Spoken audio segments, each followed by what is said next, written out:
Let me check in with The Great Crane Dance from The Wonderful Adventures of Niles by Selma Selma uh, uh, uh, Lagerlof. Selma Lagerlof.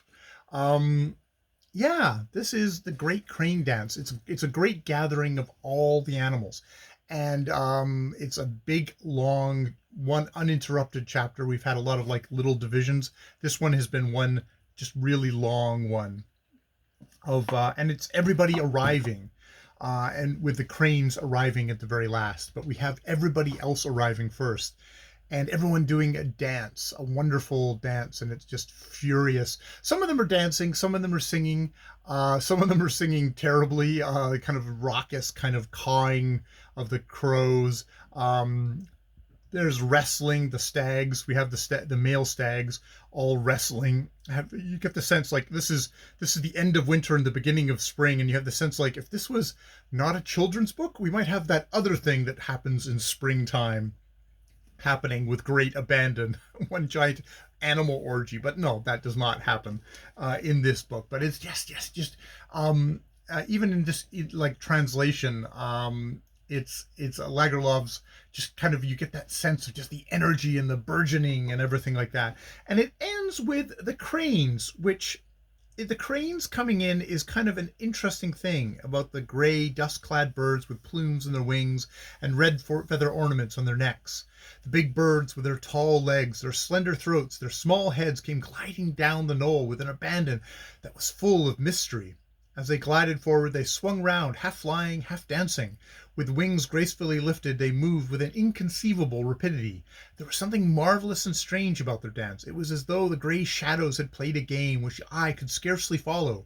It was as if they had learned it from the mists that hover over desolate morasses.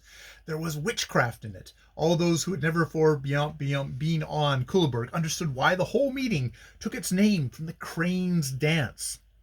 There was a wildness in it, but yet the feeling which it awakened was a delicious longing. No one thought any more about struggling. Instead, both the winged and those who had no wings all wanted to raise themselves eternally, lift themselves above the clouds, seek that which was hidden beyond them, leave the oppressive body that dragged them down to earth, and soar away towards the infinite.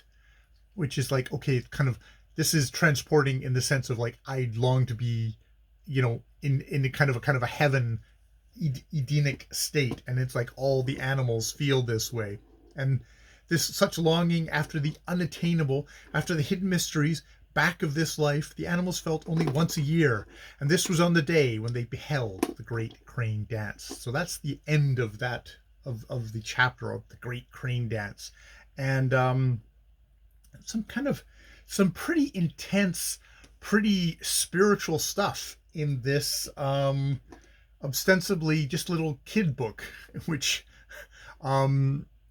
you can tell it's not, this is you can see why maybe Selma Lagerlof, she won the Nobel Prize for literature, and it's like, okay, we're getting definitely some things of literature here, that the law that leave the oppressive body that dragged them down to earth and soar away towards the infinite.